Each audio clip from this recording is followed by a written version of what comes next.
ആ അപ്പോൾ re entry ആണ്. എന്താണ് പറയാനുള്ളത്? ഒറ്റ ഫൈനലാണ് 2-3 ദിവസം. അപ്പോൾ ആരായിരിക്കും വിന്നറാവും?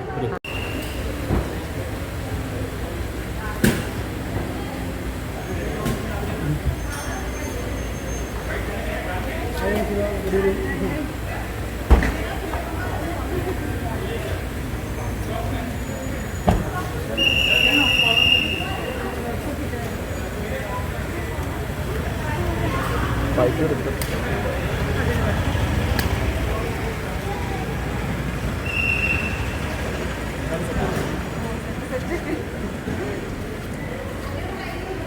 എന്തമ്മാ? ആ ശരി ശരി.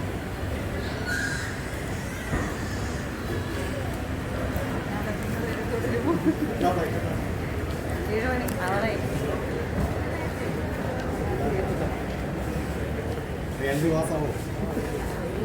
അത് നിങ്ങളല്ലേ പറയും മാസമായോ ഇല്ലെങ്കിൽ നനഞ്ഞ പടക്കമായോ. ആ അപ്പോൾ റീ എൻട്രി ആണ്. എന്താണ് പറയാനുള്ളത്?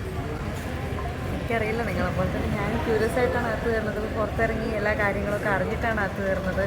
അപ്പോൾ പുറത്തത്തെ കാര്യങ്ങളൊന്നും സ്വാഭാവികമായിട്ടും ആർക്കും ഇത് പറയാൻ പറ്റില്ല. പക്ഷെ എല്ലാവർക്കും അത് അറിയാനായിരിക്കും താല്പര്യം. ഇനി എല്ലാവരും ഇറങ്ങാൻ ഒരു 2 ദിവസം കൂടെ അല്ലേ ഉള്ളൂ. അപ്പോൾ അറിയില്ല, അവർക്ക് ക്യൂരിയോസിറ്റി ഉണ്ടാവും 2 ദിവസം ആണെന്നുണ്ടെങ്കിൽ. കാരണം ഇത്രയും ദിവസം അതിനകത്ത് നിന്നതിൻ്റെ ഒരു ബുദ്ധിമുട്ട് എന്തായാലും അവർക്കുണ്ട്. അപ്പോൾ ആ ഒരു ബുദ്ധിമുട്ട് മനസ്സിലാക്കിയിട്ട് വേണം അതിനകത്ത് കയറുന്ന ആളുകൾ പെരുമാറാനാണ് ഞാനിപ്പോൾ ചിന്തിക്കുന്നത്. ഇപ്പം 2 ദിവസം കൂടെ കഴിഞ്ഞാൽ ഫൈനലാണ് 2-3 ദിവസം. അപ്പോൾ ആരായിരിക്കും വിന്നറാവും? വിന്നർ ആരാവും അറിയില്ല. എന്തായാലും അർഹിക്കുന്ന ആളിന് വിന്നറാണ്.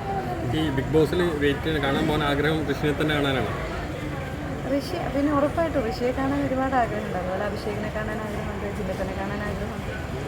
എല്ലാവരും ജില്ലപ്പൻ്റെ ഒക്കെ പെർഫോമൻസ് ഇപ്പോൾ കുറച്ച് ഡൗൺ ആയിട്ടിരിക്കുകയല്ലോ. ഇത്രയും ദിവസമായില്ലേ ആ മനുഷ്യന് ഒരുപാട് പണിയെടുക്കുന്നില്ല. ആരാണെന്നുണ്ടെങ്കിൽ അതിനകത്ത് ഇത്രയും ദിവസം നിൽക്കുമ്പോൾ ടയർഡായി പോകും. നമ്മളെല്ലാവരും അങ്ങനെ തന്നെയാണ്. എന്നാൽ ആരെയായിരിക്കും കൂടുതൽ സപ്പോർട്ട് ചെയ്യുക? ആരും ഞാനാണോ? അകത്ത് എന്നാലും കൂടുതൽ സംസാരിക്കുന്നതിന് ശേഷം അങ്ങനെയൊന്നുമില്ല. നമ്മളടുത്ത് ഇങ്ങോട്ടും ഉള്ള പോലെ തന്നെ ആയിരിക്കും തിരിച്ചങ്ങോട്ടും. നിങ്ങളും അങ്ങനെയല്ല. നമ്മൾ അങ്ങോട്ടും ഇങ്ങോട്ടും പരസ്പരം ഒരുപോലെ ആയിരിക്കും. അപ്പോൾ സ്നേഹം കാണിക്കുന്ന ആൾക്കാരടുത്ത് നമ്മൾ തിരിച്ച് സ്നേഹം കാണിക്കും. കാണാറുണ്ടോ ബിഗ് ബോസ്? കണ്ടിട്ടില്ല. ഫ്ലൈറ്റ് ആയിരുന്നു. Okay okay.